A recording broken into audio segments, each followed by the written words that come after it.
할렐루야. 오늘 저희들이 이렇게 정말 갑자기 날씨가 추워졌잖아요. 그래서 이제 옷을 탁 이렇게 꺼내면서 야, 이것도 참 감사하다 생각이 들었어요. 왜냐하면 여기서 갑자기 겨울로 안 가고 이렇게 적당히 추우면서 시원함을 또 느끼게 해주시잖아요. 제가 지난주까지만 해도 반팔을 입었거든요. 근데 오늘 아침에는 엄두가 안 나더라고요. 너무 추워가지고. 그러니까 참 이러한 날씨 계절을 이렇게 보면서 정말 하나님께서 정말 때를 정확하게 맞춰서, 그렇죠? 어쩜 이렇게 정확하게 맞춰서 하는지. 저번에 어떤 자매님이랑 바닷가에 갔더니 민물이 들어오고 나가는 것도 어찌 이렇게 정확하게 하는지 보면서 하나님 할렐루야 하는데, 정말 이런 날씨가 변하는 걸 쫙 보면서 야, 이게 정말 할렐루야구나. 하나님께서 살아계시는구나. 어떻게 이 모든 게 완벽하게 정확하게 이렇게 될까? 이런 걸 생각할 수가 있었습니다. 그래서 제가 오늘 이 말씀을 준비하면서 야, 이게 오늘 이 하늘의 왕국에 대한, 지난주에는 약간 부정적인 이었다면 오늘은 이제 긍정적인 부분을 보는데, 정말 그리스도의 계절이 왔구나. 다시 오실 예수님의 그 계절을 우리가 가을을 보면서 느낄 수 있기를 바랍니다. 그래서 오늘은 이 마태복음 제 33번째 시간으로 그리스도의 계절, 너희는 이 모든 것을 깨달았느냐라는 제목으로 오늘 말씀을 선포하겠습니다.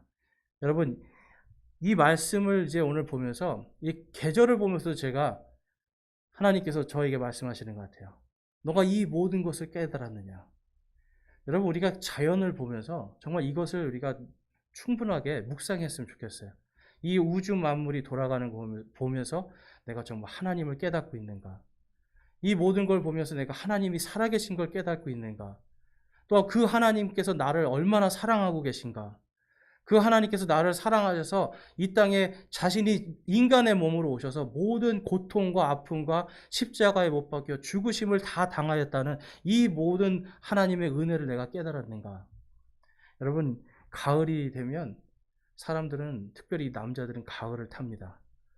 그래서 그런지 제가 이런 생각을 많이 하는 것 같아요. 야, 이게 그리스도의 계절이, 이렇게 수학의 계절이 오니까 마음이 괜히 이렇게 감성이 풍부해지고 있어요. 근데 여러분, 정말 우리에게 하나님께서 이 자연 만물 속에 하나님이 살아계신 걸 다 계시해 놓으셨다고 성경에 써 있거든요. 이 가을에 여러분들이 하나님을 좀 깊이 깨닫는 시간이 됐으면 합니다.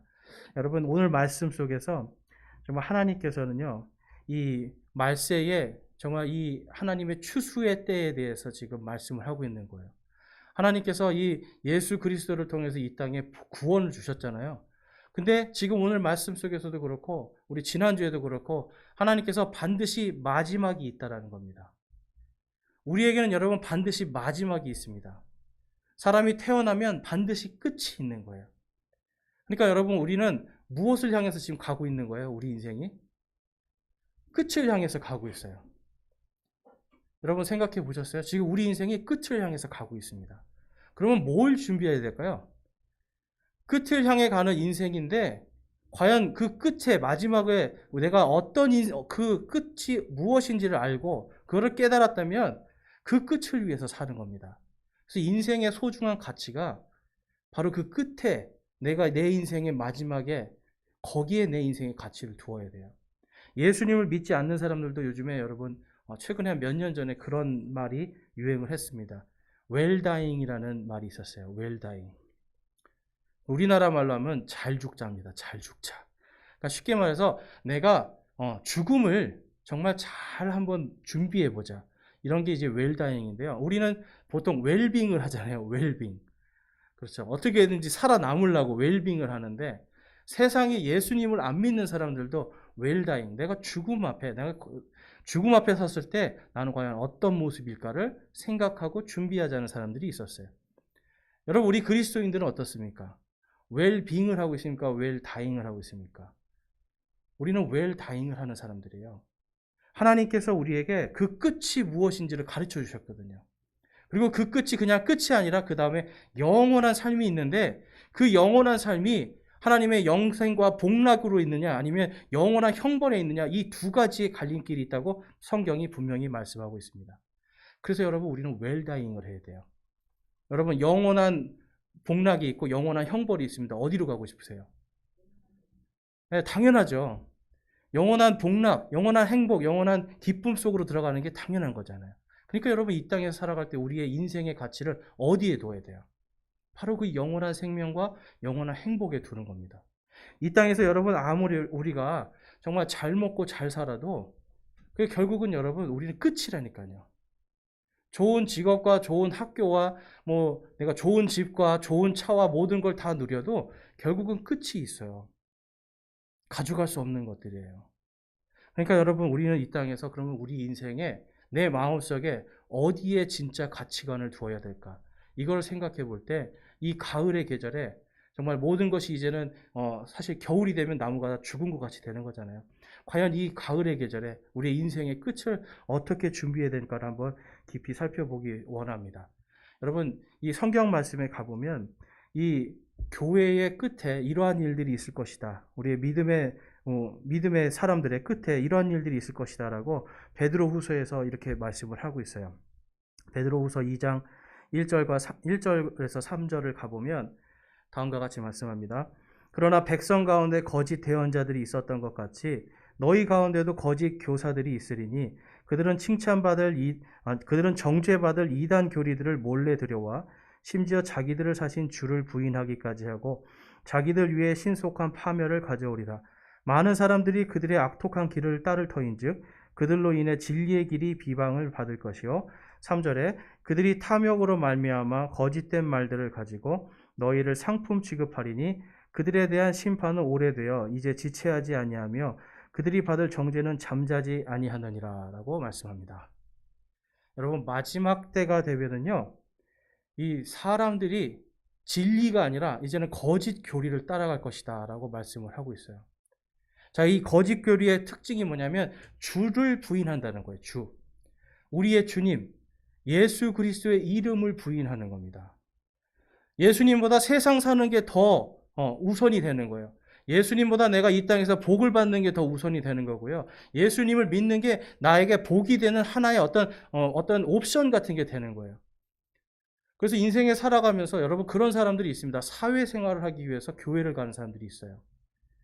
무언가 사람들을 만나고 나의 어떤 유익을 찾기 위해서 교회 가서 사람들을 만나고 사귀는 사람들이 있어요. 제가 예전에 만났던 제 고객 중에 한 명이 저한테 와서 그런 말을 하는 거예요.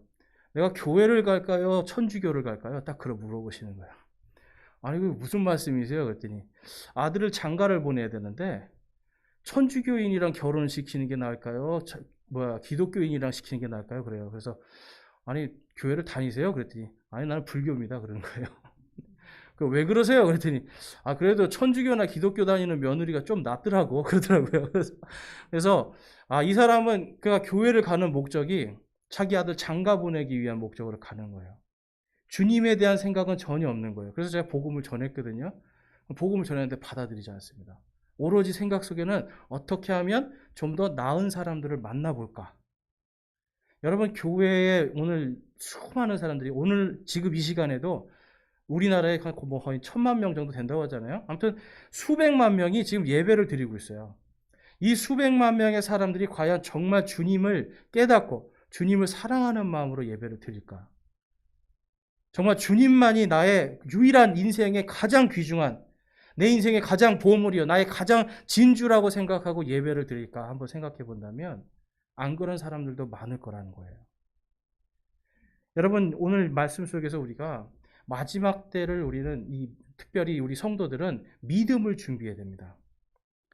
이 코로나로 인해서 교회들마다 지금 한 숫자들이 한 50%는 급감을 했대요. 젊은 친구들이 다 떠나가고. 왜 그렇습니까, 여러분? 이러한 일들을 대비하지 못했다는 거예요. 믿음을 잘 성장시키고 어떤 믿음이 와도 어떤 고난이 와도 흔들리지 않는 믿음을 훈련시키는 게 아니라 교회를 성장하고 부풀리는 데에만 신경을 썼던 거예요. 그리고 어떻게든지 잡아두려고만 신경을 썼던 거예요. 그러니까 여러분 이제는 잡지 못하는 상황이 되니까 어떻게 해요? 다 떠나가는 거예요. 교회들도 여러분 마지막 때를 준비하고 우리 성도들도 이 교회를 마지막까지 어떻게 주님이 오시는 그날까지 이 다음 세대들에게 이 교회를 넘겨줄까를 생각하는 게 우리의 목표입니다. 여러분 우리는 항상 well dying 그리고 다음 세대를 항상 생각을 해야 돼요. 그런데 마지막 때가 되니까 베드로후서 2장 3절에 보니까 사람들을 너희를 상품 취급한다라고 말씀하고 있어요. 너희를 상품 취급. 그러니까 여러분 이거는요 다른 교회의 이야기가 아니라 바로 우리 교회가 이렇게 될 수 있다라는 거예요. 우리가 주님 앞에 똑바로 서지 않으면 성도들을 상품 취급하는 겁니다. 이 교회를 유지하고 뭔가 하기 위해서 뭔가 이렇게 헌금을 받아내려고 하고 뭐 이런 수단으로 생각한다라는 거예요. 여러분 이게 지금 마지막 때에 교회들에 일어나는 일인데 우리 교회라고 예외가 아니라는 거예요. 그러면 이렇게 되지 않으려면 어떻게 될까요? 성도들 한 사람 한 사람이 말씀에 깨어서 정말 하나님의 말씀이 무엇인가, 정말 이 교회를 지키는 것이 무엇인가를 여러분들이 하나님 말씀 속에서 잘 묵상하고 그 말씀으로 성장이 돼 있어야 돼요. 그래서 많은 수가 중요한 것이 아니라 우리가 하나님의 말씀으로 잘 서야만 우리 교회가 다음 세대 그리고 그 다음 세대 마지막 때를 준비할 수가 있는 겁니다. 그래서 여러분 이 교회도 웰빙이 아니라 웰다잉을 항상 준비하는 거예요. 그래서 오늘 말씀 속에서 여러분 우리가 정말 하나님께서 이 시대에 이 마지막 시대에 대한 얘기거든 지금 이게요. 너희가 이 모든 것을 깨달았느냐라고 여쭤보시는 거예요. 우리한테도 동일하게. 하나님의 왕국의 신비, 이 하나님의 이 구원의 신비, 하나님의 이 예수 그리스도의 부활과 그분이 우리에게 상속해 주기로 약속하신 그 하나님의 왕국의 신비에 대해서 깨달았다면 그 다음에 이제 여러분 깨달은 걸로 끝나는 게 아니라 그 깨달은 걸 가지고 이제 나아가서 말씀을 실천하는 사람이 되는 거예요. 그것은 쉬운 일이 아닙니다. 그러한 모든 것들이 결국은 여러분 마지막 때에 이러한 교리들이 혼란스러워지고 저 교회는 이렇게 하는데 좋은데? 내가 편한데? 이게 아니라 하나님의 말씀이 그렇다면 내가 말씀에 맞춰야 되고 내 인생의 가장 귀중한 것이 예수 그리스도라고 한다면 그 예수님의 말씀에 내 인생을 맞추는 거예요. 그래서 여러분 교회가 여러분에게 맞추는 것이 아니라 여러분들이 하나님의 말씀에 맞추면 교회는 저절로 예수님께서 기뻐하시는 교회가 되는 겁니다. 그리고 여러분의 삶도 내 인생의 가치를 예수님을 가장 귀한 보물로 가장 귀한 진주로 여기고 그분을 위해서 내 모든 것을 오늘 말씀해 보니까 모든 것을 팔아서 다 사잖아요. 그렇죠? 모든 것을 다 파는 겁니다. 그래서 모든 것을 내가 그 가장 귀한 것을 위해서 내가 아낌없이 그것을 내 인생을 바칠 때 거기에서 가장 귀한 열매들이 나타나는 거예요. 그래서 오늘 이 시대에 우리가 하나님의 말씀을 한번 깊이 깨닫길 원하는데 오늘 예수님께서 너희들이 이 모든 것을 깨달았느냐 그랬더니 이 제자들이 영어로 가보니까 Lord 그래요. 그러니까 우리나라 말로 하면 주님이라는 뜻이에요. 근데 이제 번역은 주여 그러하오니이다. 좀 길게 좀 어렵게 했는데 그냥 쉽게 말해서 주님이에요. 주인이 말할 때 주인이 명령을 하면 여러분 그것이 진리라고 한다면 종들은 무조건 예밖에 없는 겁니다. 아니오나 글쎄요가 없는 거예요. 하나님의 말씀 앞에서 내가 정말 이 하나님의 말씀이 나의 말씀이다라고 했을 때는 그냥 예밖에 없는 거예요. 그런데 오늘날 우리는 가장 귀한 가치가 하나님의 말씀과 예수 그리스도가 되지 못하니까 말씀은 그러하지만 글쎄요의 믿음이에요. 말씀은 아무리 그렇지만 그래도 나는 아니에요. 그러니까 결국은 그게 예입니까 노입니까? 글쎄요는 여러분 노예요 사실. 그렇죠? 주님의 말씀에 네가 이것을 깨달았느냐 그러면 여러분 깨닫는다는 건 한다는 거잖아요. 깨닫는다는 건 한다는 거거든요. 예가 돼야 되는데 글쎄요는 노라는 뜻이란 거예요. 그래서 오늘 말씀 속에서 우리가 그 예를 찾기를 원합니다. 주님이 말씀하실 때 주님이라고 대답하는 저와 여러분이 되기를 주님의 이름으로 축원합니다. 그래서 오늘 이 말씀 속에서 보면 이 하늘의 왕국의 신비에 대한 부분을 말씀하고 있어요. 이제 43절에서 45절을 가보면 그때 의로운 자들은 자기들의 아버지의 왕국에서 해같이 빛나리라 들을 귀 있는 자는 들을지어다 라고 말씀을 합니다. 또 하늘의 왕국은 마치 밭에 숨겨진 보물과 같으니라 사람이 그것을 발견하며 숨겨두고 그 기쁨으로 인해 가서 자기의 모든 소유를 팔아 그 밭을 사느니라. 또 하늘의 왕국은 마치 좋은 진주를 구하는 상인과 같으니라. 아멘. 여러분 지난주에 보니까 이 38절에 밭은 세상이요라고 예수님이 해석을 해주셨어요. 밭은 세상이다. 그러니까 지금 이 뭘 발견하는 거예요, 여러분? 세상 속에서. 세상 속에서 가장 귀한 보물을 발견하는 거예요. 또한 마치 세상 속에서 이 장사하는 사람처럼 가장 귀한 진주를 발견하는 거예요. 자, 여러분 같으면 어떻게 하시겠어요? 여러분들이 어디 가다가 쉽게 말해서 남의 집 밭 한가운데 금덩어리가 숨겨져 있는 걸 봤어요. 근데 주인은 몰라요. 그럼 여러분 어떻게 하시겠어요? 그것이 큰 가치가 있다면 당연히 모든 걸 다 팔아가지고 그걸 사야죠. 요즘 젊은 친구들 말로는 영끌이라고 하더라고요. 영끌. 그러니까 완전히 그냥 다 영혼까지 끌어다가 그걸 산다면 뭐 이렇게 하는데 아무튼 모든 것들을 그냥 이게 가장 귀하다 그러면 사람은 그걸 사게 돼 있어요. 왜냐하면 그 가치를 아니까. 그리고 어디를 가는데 물건을 파는데 정말 값비싸고 좋은 건데 이거를 내가 모든 걸 팔면 살 수 있다고 한다면 우리는 그걸 살 수 있는 그런 능력들이 있습니다. 그런데 사람은요, 거기서 무슨 생각을 하는 거예요? 망설여요. 두려운 거죠. 이거를 다 팔았을 때. 여기에다 내가 쉽게 말해서 다 갖다 이걸 했을 때, 아니면 어떡하지라는 생각을 하는 겁니다. 오늘 예수님께서는요, 이 무엇을 말씀하시냐면, 바로 이 보물이 누구예요? 바로 예수님이에요. 그리고 앞에 있는 우리 문맥상으로 보면 이것이 무엇이냐면, 바로 구원의 보물이라고요. 예수 그리스도의 그 이름으로 이제는 우리가 그분의 하나님의 본성에 참여하는 영광스러운 부활의 모습으로 열매 맺고 부활할 것에 대한 그 확실한 소망을 지금 보물로 주셨어요. 너희들이 이것을 깨달았다면 어떻게 되는 겁니까? 바로 그것을 사는 겁니다. 산다고 하니까 뭐 돈을 많이 내라고 이런 말 아니에요, 여러분. 내 인생의 진짜 가치를 바로 거기다 두는 거예요.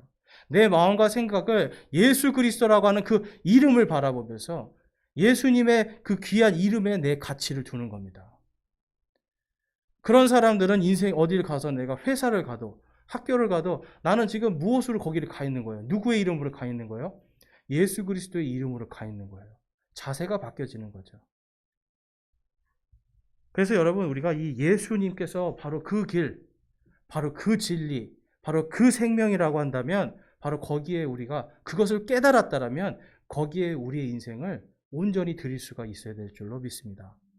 여러분 우리가 두려워하고 망설이는 동안에 우리의 인생 속에서 정말 그 가장 귀한 가치를 발견하고 기쁨을 오늘 말씀을 보니까 기쁘다고 말하잖아요. 그 보물을 내가 사고 기쁘다고. 여러분 그 기쁨을 오늘 그것을 사면 오늘부터 기쁜데 일주일 뒤로 미루면 어떻게 되는 거예요? 일주일 동안은 괴로워요. 2주일 뒤면 2주일 뒤까지 괴로운 거예요. 그런데 바로 오늘 사면 오늘부터 기쁜 겁니다. 나에게 가장 귀한 것이 있기 때문에. 그래서 여러분 우리가 이 사도행전 4장 10절에서 12절 말씀, 10절과 12절 말씀 가보면 이런 말씀이 있어요. 우리 보이시는 분들은 한번 같이 읽어보겠습니다. 4장 10절과 12절 시작. 너희 모두와 이스라엘 온 백성은 이것을 알라. 곧 너희가 십자가에 못 박고 하나님께서 죽은 자들로부터 살리신 나사렛 예수 그리스도의 이름으로 말미암아 곧 그분으로 말미암아 이 사람이 온전하게 여기 너희 앞에 서 있느니라.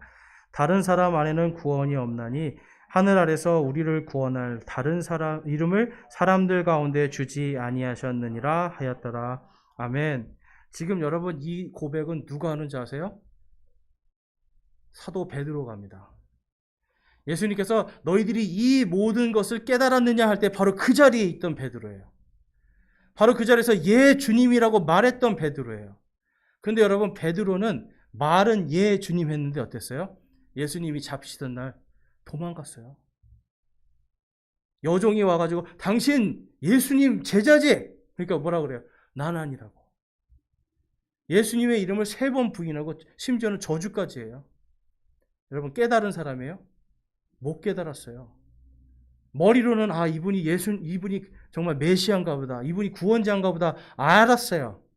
그런데 깨닫지를 못하니까 예수님 그 전에는 뭐예요? 예수님이 죽으러 가시면 내가 거기까지 가서 내가 죽겠습니다 했는데 막상 딱 이 칼과 몽둥이를 들고 온 사람들 보니까 어때요? 열심히 도망가는 거예요, 여러분. 깨닫지 못한 사람이죠. 그런데 그 사람이 지금 누구 앞에 서 있습니까? 자기를 죽이려고 했던, 자기를 잡으려고 했던, 그리고 예수님을 죽인 바로 그 사람들 앞에 서 있는 거예요. 그 사람들 앞에서 지금 뭐라고 그래요? 내가 죽은 자들로부터 살리신, 하나님께서 죽은 자들로부터 살리신 바로 나사렛 예수 그리스도의 이름으로 내가 여기 너희 앞에 서 있느니라라고 당당하게 고백을 하는 겁니다. 그의 안에 지금 뭘 깨달은 거예요? 부활하신 예수 그리스도의 그 주님의 왕국의 신비를 딱 깨닫고 이것에 확신을 가지니까, 부활하신 예수님을 만나고 나니까 이제 이 사람은요 확실하게 깨달은 거예요. 지금 오늘 여기 웰빙이 아니라 이제 나는 웰다잉이다. 여기서 너희들이 날 죽여도 나는 부활하신 그 예수님의 그 부활로 내가 일어날 것이다라고 하는 당당함이 있으니까 세상 앞에서 지금 뭐라 그래요? 나사렛 예수 그리스도의 이름으로 내가 여기 서 있노라라고 고백을 하는 겁니다. 여러분, 저와 여러분이 주님의 말씀을 딱 깨닫고 나는 부활이요 생명이니 누구든지 나를 믿는 자는 결코 죽지 않고 살아서 나를 믿는 자는 영원히 죽지 않을 것이라고 약속하신 그 주님의 왕국의 신비를 깨달았다면 이제는 여러분 세상을 두려워할 필요가 없는 겁니다. 세상에서 가장 귀한 이름, 바로 예수 그리스도의 이름이 바로 저와 여러분 안에 심겨져 있기 때문에 그렇습니다. 그러니까 여러분, 세상 속에 나아갈 때 우리가 학교를 가든 직장을 가든 어디를 가든 우리가 무엇으로 나가는 거예요? 나를 살리신 예수 그리스도의 이름으로 나가는 겁니다. 여러분, 세상 앞에서 당당해지셔야 돼요. 세상과 마귀는 우리를 자꾸만 예수님을 믿는 사람들이 뭔가 착하다고 하는 걸 하기도 하고요. 우리의 연약함들을 가지고 이용을 합니다. 괴롭힙니다. 여러분, 그럴 때 당당해지세요. 바로 이 사도 베드로처럼 내가 나사렛 예수 그리스도, 바로 나를 살리신 죽음에서 부활하신 나사렛 예수 그리스도의 이름으로 내가 너희 앞에 서 있노라라고 선포하시기를 원합니다. 오늘 한번 연습 한번 해볼게요, 여러분. 나를 살리신 나사렛 예수 그리스도의 이름으로 내가 너희 앞에 서 있노라. 아멘. 여러분, 이 마음으로 사셔야 돼요. 마귀들이 여러분을요 흔들고, 세상이 여러분들을 흔들고 조롱을 하고 여러분들을 약하다고 해도 여러분이 한계가 있는 사람들이고 여러분들이 무언가 할 수 없다라고 자꾸 이야기를 해도 여러분, 내 안에 계신 부활하신 예수님, 살아계신 그 하나님께서 그분의 이름으로 내가 그들 앞에 설 수 있는 권능을 주신 겁니다. 그래서 누구든지 그분을 받아들인 자는 다 하나님의 아들이 되는 권능을 주셨다라고 성경이 말씀을 해요. 여러분, 이제 세상 앞에 나가서 당당하게 나사렛 예수 그리스도의 이름으로 맞서십시오. 마귀를 대적하면 마귀는 떠나갑니다. 여러분의 슬픔과 고통, 괴로운 일들이 있어요? 여러분, 선포하세요. 나사렛 예수 그리스도의 이름으로 내가 여기 너의 앞에 서 있도다. 마귀야, 내가 지금 예수 그리스도의 이름으로 내가 너의 앞에 서 있도다라고 당당하게 여러분 맞서십시오. 도망가지 말고. 그래서 여러분, 우리가 승리해야 돼요. 제가 이 승리라는 말을 들으면 저는 막 피가 끓는 사람이에요, 여러분. 제가 거의 20년을 바로 이 승리를 위해서 사는 사람이잖아요. 저는 제 인생에서 제가 이 레슬링이라고 하는 이 운동을 제 인생의 가장 귀한 보물로 생각을 했어요. 정말 레슬링하고 저는 결혼했다는 소리도 듣고, 쟤는 레슬링에 미친 애라는 소리까지 들을 정도였어요. 자다가 말고도 막 일어나서 나무에 갖다 박고 그랬어요, 저는. 나무가 부러지는지 내가 부러지는지 해보자. 그러니까 지나가는 사람들이 보면 미친 사람이죠. 왜 나무에다가 몸을 갖다 박아요? 근데 한번 이겨보려고 몸을 갖다 박고 하는, 그게 왜냐면 그게 나의 인생의 가장 큰 가치였으니까. 근데 여러분, 이게 사람이요, 여러분, 국가대표가 되려면 죽을 고비를 3번 넘겨야 됩니다. 심장이 터져가지고 죽을 고비. 그리고 내 몸이요, 여러분, 이게 사람이 얼마나 웃긴지 아세요? 힘을 완전히 다 쓰잖아요. 그럼 손가락 하나도 못 들어요. 그런데 거기서 코치들이 이제 막 몽둥이 들고 때리면서 뛰라고 그러고 막 하라고 그러면 이게 사람이 악에 맞춰서 그걸 하게 되거든요. 그게 한 번 뛰어넘습니다. 그러면 한 일주일은 온몸이 아파요. 그런데도 해야 돼요. 그리고 또 그거를 넘기면 잘 하고, 그 다음에 또 그런 일이 있고, 그래서 한 3번 넘기면 이제 그거를 극복하잖아요. 그럼 이제 국가대표 선수의 몸이 됩니다. 그런데 여러분, 거기에서 끝나는 게 아니에요. 한 번 더 넘어가야 올림픽에 가서 금메달을 딸 수가 있어요. 이 한 번 더는 뭘까요, 여러분? 이 3번 고비를 넘긴 최고의 선수들을 하고 계속 싸워가지고 단 한 번이라도 이기면 이제 그때 넘어가는 거예요. 그래서 정말 희한한 게 바로 그 전 대회에서 한 5등 하던 선수가 이번 대회 1등 하는 선수를 한번 이기잖아요. 그러면 그 다음 대회에서 1등 아니면 2등은 해요. 자기의 한계를 뛰어넘는 겁니다. 자기가 열심히 해서 뭐 뛰어넘는 게 아니라 계속해서 누군가가 나를 채찍질해주고 무언가 계속 하니까 어떻게 되는 거예요? 내 한계를 뛰어넘는 거예요. 두려움을 뛰어넘고요. 나의 능력을 뛰어넘고요. 그 다음에 내가 스스로 정한 한계를 뛰어넘는 겁니다. 그럴 때 여러분, 이 사람의 마음 속에서는요, 계속해서 어떤 일들이 생기냐면, 내가 이제 할 수 있구나. 내가 이제 뭔가 할 수 있구나라는 생각을 해요. 그래서 제가 이 러시아 선수하고 하는데, 처음에는 정말 죽는 줄 알았어요. 야, 세상에 이런 인간들이 있구나. 그냥 저도 3단계를 이렇게 뛰어넘은 사람인데도 부러지고 저를 죽일 것 같더라고요. 그래서 그냥 넘어가 줬어요. 이건 버티면 부러진다. 근데 그 선수하고 일주일 이상을 계속 부딪히면서 하니까 그 다음에는 이기더라고요. 경기에 나가니까 어떻게 되겠어요, 여러분? 러시아 선수하고 한번 해서 이긴 선수들은 다른 선수들은 아무것도 아니에요. 그냥 물렁물렁한 애들 같아요. 여러분, 힘든 고비가 있을 때 우리가 믿음으로 하나씩 하나씩 넘어가는 거. 내가 힘든 고비가 있을 때 바로 나사렛 예수 그리스도의 이름으로 내가 바로 나에게 고통 주는 바로 너 앞에 서 있노라라고 하면서 여러분 그거를 믿음으로 하나씩 하나씩 넘어가잖아요. 그러면 그 다음에 어떤 것들이 와도 내가 그 다음에는 나사렛 예수 그리스도의 이름으로 내가 바로 나에게 고통 주는 너 앞에 서 있노라라고 선포하면서 이겨낼 수가 있는 겁니다. 여러분 우리 삶도 우리의 믿음도 바로 이러한 운동들과 똑같아요. 훈련이 필요한 겁니다. 깨달았으면 그 다음엔 훈련이에요. 깨달았다고 해서 곧바로 할 수 있겠어요, 여러분? 할 수 없어요. 깨달았으면 내가 예수 그리스도의 그 부활의 신비, 나를 구원해 주신 그 구원의 신비를 내가 깨달았잖아요. 그러면 어떻게 해야 돼요? 하나님의 말씀을 보면서 그 복음의 말씀에 내가 합당한 사람으로 살려고 하나씩 하나씩 내가 해나가는 거예요. 그래서 여러분 우리 성도들 가운데 어떤 사람은 믿음이 이렇게 성장한 사람이 있고 어떤 사람은 믿음이 이제 막 시작하는 사람들이 있어요. 그러면 성장한 사람들은 어떻게 해야 될까요? 이제 시작하는 사람들이 실수하고 넘어지는 것도 같이 지켜봐주고 그 사람은 과정이니까 함께 기도해주고 한 마음으로 그 사람을 세워주려고 애를 써야 돼요. 마치 코치와 같이. 그래서 하나씩 하나씩 넘어가도록 해주면 반드시 그 사람도 믿음의 이 분량이 장성하게 성장할 줄로 믿습니다. 그래서 언제나 우리는요, 가정에서든 교회에서든 학교든 직장이든 내가 나사렛 예수 그리스도의 이름으로 내가 여기 서 있노라라고 선포를 할 수 있어야 돼요. 그러할 때 우리의 마음이 예수님과 함께하는 마음이 될 줄로 믿습니다. 자, 오늘 말씀에서 보면은 그래서 52절에 가보니까 이에 그분께서 그들에게 이르시되 그러므로 하늘의 왕국에 관하여 가르침을 받은 서기관마다 마치 자기 보고에서 새 것과 옛 것을 내오는 집주인과 같으니라 라고 말씀을 해요. 지금 예수님이 깨달았느냐? 그랬더니 예 주님 그랬어요. 그랬더니 마치 너희처럼 깨달은 자들이 누구와 같다고요? 서기관이 바로 그 가르침 받은 서기관이 자기의 보고에서 옛 것과 새 것과 옛 것을 내오는 집주인 같다라고 이렇게 말씀을 해요. 자, 우리 봤더니 지난주에 알곡들은 다 어떻게 걷어서 어디로 가요? 다 하나님의 보고로 들어가는 거예요. 집주인의 보고. 보물 창고예요, 여러분.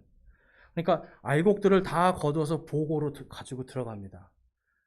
근데 깨달은 자들이 그럼 뭐라는 거예요? 다 알곡들이란 뜻이잖아요. 구원받고 구원의 신비, 예수 그리스도의 이 부활의 신비를 깨달은 사람들은 다 알곡들이고요. 쉽게 말해서 이 알곡들이 전부 다 어디로 가는 겁니까? 하나님의 왕국으로 들어가는 거예요.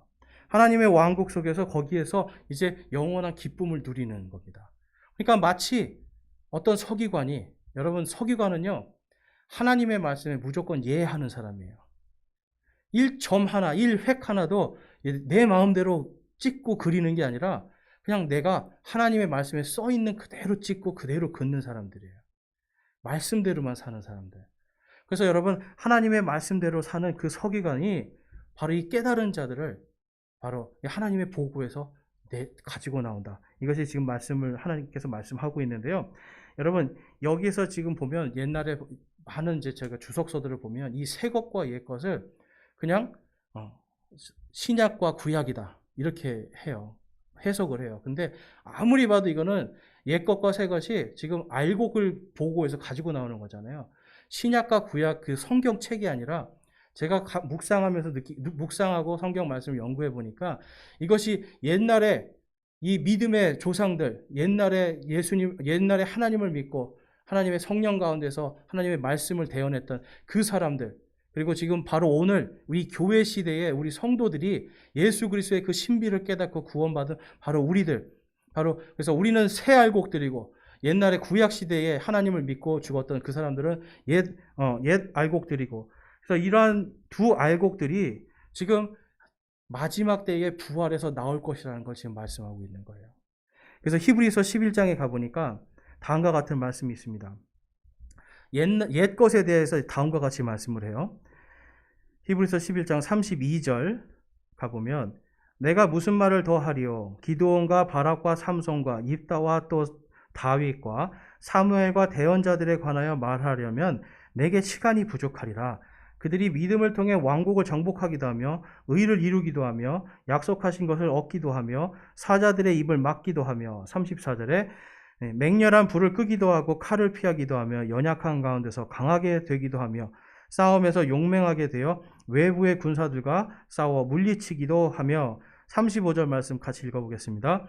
여인들은 자기들의 죽은 자를 다시 살려서 받기도 하며 다른 이들은 더 좋은 부활을 얻으려고 고문을 당하되 구출받기를 원치 아니하였으며. 아멘. 구약 시대 얘기를 하는 거예요. 구약 시대의 성도들이요, 지금 하나님의 말씀을 전하는 대언자들은요, 돌에 맞아 죽고 목베임 당하고 엄청난 고난을 당했거든요. 그런데 그들이 전부 다 무엇을 바라보면서 그것을 버텼습니까? 바로 부활을 소망했던 거예요. 그들은요, 지금 내가 주님의 이름으로 이 하나님의 말씀을 대언하고 주님의 이름으로 선포할 때 돌 맞아 죽고 목베임 당할 걸 알면서도 내가 주님의 이름으로 나갔던 겁니다. 주님의 이름으로 내가 여기 서 있노라라고 하면서 그들이 죽음을 두려워하지 않았던 거예요. 근데 그 이유는 심지어 이 믿음의 여인들까지도 전부 다 내가 부활할 것을 내가 믿고 그 부활의 신비를 깨달았기 때문에 바로 그 자리에 서서 주님의 말씀을 선포할 수가 있었던 겁니다. 심지어는 주님의 말씀을 선포하지 못했던 그러한 연약한 자들도 믿음으로 당당하게 이 원수들의 칼 앞에서 자신을 내어줄 수 있었던 거예요. 그래서 여러분, 아까 이 서기관이 하나님의 보고에서 옛 것을 끄집어내오잖아요. 바로 구약 시대에 믿음으로 주의 이름으로 당당하게 맞섰던 사람들에 대해서 말씀하고 있는 겁니다. 자, 그래서 이 36절로 가보시면, 히브리서 11장 36절에 가보면 또 다른 이들은 심한 조롱과 채찍질뿐 아니라 참으로 결박과 옥에 갇히는 시련도 겪었으며 돌로 맞기도 하고 톱으로 잘리기도 하며 시험을 받기도 하고 칼로 죽임을 당하기도 하며 양과 염소의 가죽을 입고 떠돌아다니며 궁핍과 가난과 고난을 당하였으니, 우리 38절 말씀 한번 같이 읽어보겠습니다. 세상은 이런 사람들에게 합당치 아니하였느니라. 그들이 사막과 산과 동굴과 땅굴 속에서 돌아다녔느니라. 아멘. 여러분, 부활의 소망을 깨달은 이들이요, 세상의 가치를 둔 게 아니었어요. 그들은 주님의 말씀의 가치를 들고 그 말씀대로 살려고 자신의 목숨을 다 바친 겁니다. 여기 보니까 끔찍하죠, 여러분? 칼로 배임당하고 톱에 썰려 죽고 끔찍한 일이에요, 여러분. 그럼에도 불구하고 그들은요, 세상 속에서 그들을 불러주시고 구원해주신 주님의 이름으로 나아가서 그들 앞에 서서 당당하게 복음의 말씀을 전한 겁니다. 여러분, 구약 시대에도 복음이 선포됐어요. 하나님을 사랑하라. 여러분, 이게 복음입니다. 또한 너희들이 주의 말씀을 듣지 않으면 주님의 심판이 있을지어다. 이게 복음이에요. 심판의 메시지를 듣고 돌아서면 하나님께서 반드시 살려주시잖아요. 진노에서 돌이키시잖아요. 그러니까 여러분, 구약시대의 대언자들이 그들에게 축복의 말과 저주의 말을 할 때 이 모든 것이 하나님께서 그들에게 주신 복음입니다. 너희들이 이 말을 듣고 받아들여도 살고 돌아서서 회개해도 살고 하나님이 살려주시는 말씀인데 그것을 할 때 여러분 어땠겠어요? 오늘 같은 날도 당신은 죄인입니다 그러면 듣기 싫어가지고 공격을 하는데 우리는 다 죄인입니다 그러면 다 듣기 싫어서 공격하는데 당시에는 어떻겠냐고요. 치안이나 이런 게 안 좋으니까 어때요? 화나면 그냥 칼로 찌르는 거예요 여러분. 그리고 또한 이 정부나 어떤 그 당시에 이런 그 어떤 왕들에게 대항을 하면 어떻게 되는 거예요? 하나님의 말씀으로 칼에 찔리고 목베임 당하고 톱에 썰리고 이러한 일들을 당했던 겁니다. 그래서 여러분 주님의 이름으로 서는 자는 세상에 합당하지 않은 자들입니다. 세상에 합당한 사람은 어떤 사람일까요? 세상과 타협하면 세상에 합당해요. 세상에 가치를 두면 세상에 합당한 사람이 돼요. 그런데 세상이 아니라 바로 나를 살려주신, 나를 구원하시고 나를 부활시켜 주실 바로 그 주님의 이름을 사랑하고요. 바로 그 주님의 이름으로 나아가서 사는 사람들은 세상에 합당하지 않은 사람들입니다. 저와 여러분은 세상에 합당한 사람입니까? 합당하지 않은 사람입니까? 하나님의 보고에서 꺼내오는 이 새 것과 옛 것, 바로 이 하나님의 알곡들은요, 세상에 합당하지 않은 사람들이에요. 우리가 세상에 합당하게 살려고 하면 할수록 하나님의 이름은 우리 안에서 가치를 잃어버리게 됩니다. 그러나 내가 세상이 아니라 주님의 이름에 합당한 삶을 살면 어떨까요? 하나님의 말씀에 합당한 삶을 살면 어떨까요? 세상에는 합당하지 않고 하나님께는 합당한 사람이 됩니다. 여러분 어떤 사람이 되고 싶으세요? 세상에 합당한 사람 되고 싶으세요? 아니면 하나님께 합당한 사람이 되고 싶으세요? 하나님께 합당한 사람이 되고 싶으세요? 여러분 이것을 깨달으셨습니까? 여러분 우리에게 예 주님이에요. 제가 주님이라는 게 아니라요. 하나님께 정말 아멘 예 우리에게 답은 서기관들처럼 정말 나의 인생의 가장 귀한 가치는 바로 주님입니다. 나를 살려주신 바로 그 나를 부활시켜 주실 바로 그 예수 그리스도의 이름이 내 인생의 가장 큰 가치입니다. 내 인생의 보물입니다. 내 인생의 진주입니다라고 고백하면서 거기에 내 모든 것을 드릴 수가 있어야 되는 거예요. 여러분 그럴 때 주님께서 뭐라고 하시겠어요? 잘하였도다. 충성된 종아. 여러분 이 말씀 하나만으로도 우리에게는 큰 위로가 돼요. 예전에 어떤 무슨 상담하는 프로를 봤더니 상담하시는 분이 그 앞에 있는 분이 막 인생에 막 이런 얘기를 다 하는데 딱 한마디 했는데 상대방 그 사람이 울더라고요. 딱 한마디 뭐였을까요? 괜찮아, 잘했어. 그냥 상대방이 막 화를 내서 얘기하는데 자기를 바로 그 상대라고 생각해보고 얘기를 하래요. 그래서 막 쏟아부으니까 갑자기 이 사람이 그 상대방의 입장에서 서가지고 괜찮아, 잘했어. 넌 잘했어. 이 한마디에 그 사람이 무너지더라고요. 우리가 주님 앞에 갔을 때 이 땅에서 바로 그 믿음 때문에 예 주님 하는 그 믿음 때문에 세상과 합당하지 않은 그 삶을 사는 가운데 여러분 이 목베임 당하고 얼마나 고통당했겠어요. 심지어는 입을 게 없어서 어떻게 해요? 양털을 입고 다니고 궁핍하고 이러한 삶을 사니까 얼마나 힘들었겠어요. 그런데 주님 앞에 가면 잘하였도다. 충성된 종아. 내가 너희를 위해서 예비한 것을 네가 받으라. 이 말할 때 우리는 엄청난 기쁨과 모든 것을 다 위로받는 겁니다. 여러분 우리가 이 믿음으로 살아가면 주님께서 바로 우리에게 그 복을 주세요. 데살로니가전서 4장 16절 17절에 가니까 바로 이 추수의 때에 우리를 부르신 그 예수님께서 16절에 주께서 호령과 천사장의 음성과 하나님의 나팔소리와 함께 친히 하늘로부터 내려오시리니 그리스도 안에서 죽은 자들이 먼저 일어나고 그 뒤에 살아남아있는 우리가 그들과 함께 구름들 속으로 채에 올라가 공중에서 주를 만나리라. 그리하여 우리가 항상 주와 함께 있으리라. 아멘. 바로 옛날에 아까 그 대언자들 주님의 이름으로 가서 목베임 당하고 톱에 잘려 죽고 이러한 궁핍과 고난 속에 있었던 그 죽었던 이 믿음의 선배들, 그들이 죽은 자들이 먼저 일어나고 또한 이 신약 시대에 바로 이 교회 시대에도 수많은 핍박과 수많은 이 순교를 통해서 우리보다 먼저 죽었던 믿음의 선배들, 바로 또 우리의 부모님들, 믿음으로 우리를 잘 양육하셨던 우리의 부모님들, 이러한 분들이 어떻게 돼요? 돌아가신 분들이 먼저 일어나고 그 다음에 살아있는 우리들이 전부 다 눈 깜짝할 사이에 순식간에 다 부활의 몸, 영광의 몸으로 다 부활해서 누구를 만나러 가는 거예요? 예수님을 만나러 갑니다. 근데 16절에 갔더니 이게 참 감사한 말씀이에요. 그분께서 우리를 맞아주신다라는 거예요. 그리고 우리의 이름을 불러주신다라는 거예요. 호령과 천사장과 하나님의 나팔 소리와 함께 친히 하늘로부터 내려오시니, 우리가 천국으로 가는데 지금 천국에서 우리를 맞으러 나오시는 거예요. 완전히 땅으로 오는 게 아니라 천국에서 우리가 채 올라가잖아요.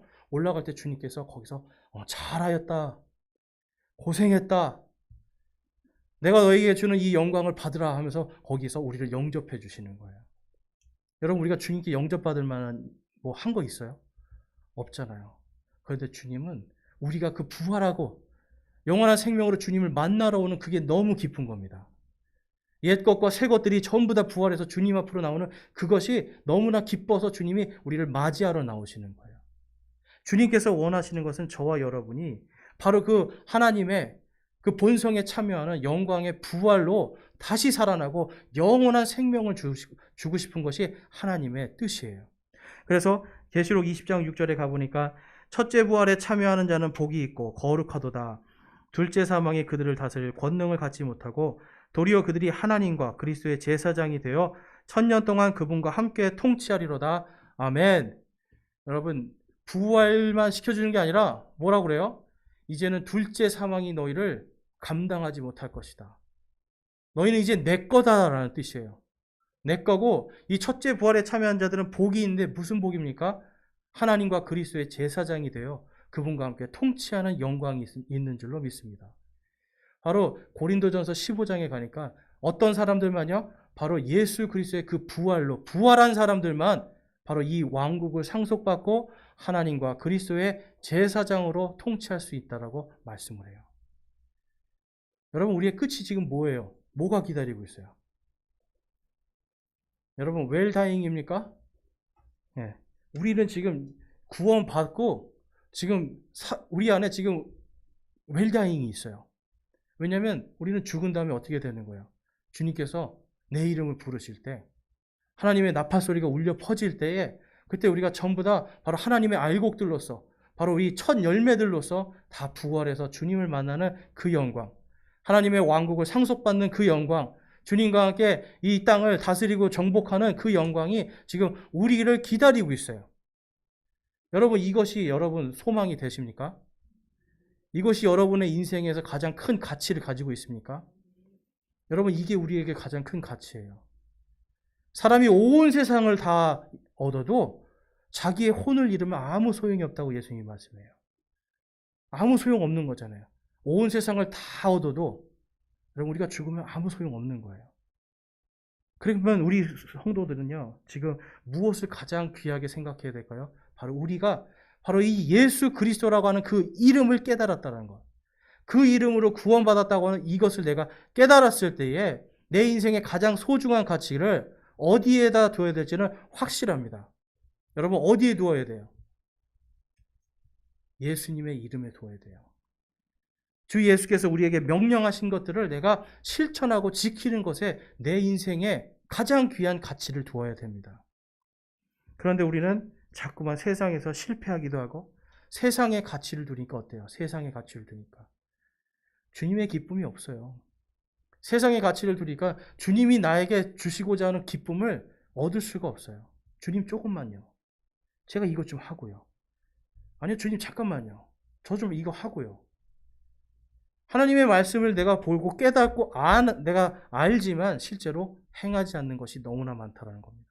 그래서 여러분, 우리가 말씀도 묵상하고 말씀도 배워야 되는 게 바로 거기에 있는 거예요. 빌립보서 1장 27절과 28절에 가보면 다음과 같은 말씀이 있습니다. 우리 27절 말씀 먼저 한번 같이 읽어보겠습니다. 빌립보서 1장 27절 없군요. 네, 제가 읽어보겠습니다. 빌립보서 1장 27절에 오직 너희 행실을 그리스도의 복음에 합당하게 하라. 그리하면 너희에 대한 일들 곧 내가 가서 너희를 보든지 떠나 있든지 너희가 한 영 안에서 굳게 서서 복음에 속한 믿음을 위하여 한 마음으로 함께 싸우며 라고 말씀해요. 복음에 합당한 자가 되라고 합니다. 복음에 합당한 자가 되어서 이 그리스도의 이름에 가치를 둔 너희들이 한 마음으로 함께 싸우라고 말씀하고 있어요. 여러분, 이 교회가요, 한 마음으로 함께 싸우는 곳입니다. 나 혼자 마귀를 대적하는 게 아니라, 나 혼자 나사렛 예수 그리스도의 이름으로 가는 게 아니라, 우리가 한 마음으로 함께 기도하고요, 한 마음으로 함께 응원하면서 바로 그 마귀 앞에, 세상의 고난 앞에 당당히 서서 내가 나사렛 예수 그리스도의 이름으로 바로 너 앞에 서 있도다, 너희 앞에 서 있도다라고 선포할 수 있도록 우리가 서로 한 마음으로 싸우는 거예요. 그래서 여러분, 우리가 복음에 합당한 삶을 살아야 된다. 이것이 하나님께서 오늘 우리에게 주신 말씀이에요. 바로 우리가 부활에 합당한 사람, 예수 그리스도의 이름에 가치를 둔 바로 그 복음에 합당한 삶을 살 때에 하나님의 말씀에 이 모든 신비를 깨달은 자의 삶을 살 수가 있습니다. 오늘도 예수님은 저와 여러분에게 물어보십니다. 내가 이 모든 것을 깨달았느냐? 여러분의 대답은 무엇입니까? 예, 주님. 그리고 여러분, 세상 앞에서 여러분들이, 세상이 여러분을 공격하고 마귀가 여러분들을 흔들 때 저와 여러분이 마귀 앞에 선포해야 될 것은 무엇입니까? 내가 나를 살리신 나사렛 예수 그리스도의 이름으로 여기 서 있노라 라고 당당하게 선포하기를 원합니다. 그럴 때 여러분, 하나님의 이 왕국의 기쁨, 이 내 가장 귀한 보물을 발견했던 그 기쁨, 가장 귀한 진주를 사고 내 인생의 가장 귀한 가치를 그곳에 두었을 때 그 기쁨, 바로 나사렛 예수 그리스도를 발견하고 그분을 깨달은 그 기쁨이 저와 여러분 안에 풍성하게 열매 맺을 줄로 믿습니다. 오늘 이 말씀대로 저와 여러분이 정말 내 인생의 가치를 어디에 두어야 될지 결단하시기 원합니다. 내 인생 속에서, 그리고 내가 마귀와 세상 앞에서 그냥 패배자의 삶을 살 것인가, 아니면 나사렛 예수 그리스도의 이름으로 승리하는 자의 삶을 살 것인가, 오늘 결정하시기 바랍니다. 우리 함께 결단하며 기도하겠습니다. 여러분, 오늘 주님 앞에서 여러분이 결단하길 원합니다. 나는 지금까지 내 인생의 가장 소중한 가치를 어디에 두고 살았는가 여러분 생각하시고, 내가 이 시간에 내 인생의 가장 귀한 가치를 내가 세상이나 아니면 나 자신의 만족이 아니라 이제는 예수 그리스도의 그 이름, 예수 그리스도의 그 말씀의 그 명령들을 내가 지키고 행하는 것에 나의 인생의 모든 가치를 두겠습니다 라고 결단하기 원합니다. 또한 여러분 인생에 지금 환난과 고통이 있습니까? 아픔이 있습니까? 여러분, 주님이 여러분 안에 여러분을 강하게 해주시는 그리스도로 계십니다. 예수 그리스도의 이름으로 세상 앞에, 마귀 앞에 내가 그분의 이름으로 너희 앞에 당당히 서 있노라라고 선포하기를 원합니다. 또한 여러분, 주님의 말씀이 여러분 삶 속에서 가장 귀한 가치관으로 삼을 수 있도록, 여러분 인생의 최종 권위가 될 수 있도록 이젠 내가 주님의 말씀에 순종하고 정말 말씀의 1.1획도 변하지 않고 다 성취되리라 하신 그 말씀 내가 믿고 따르겠습니다라고 이 시간 주님의 앞에 결단하는 시간 갖겠습니다. 우리 함께 결단하며 기도하겠습니다.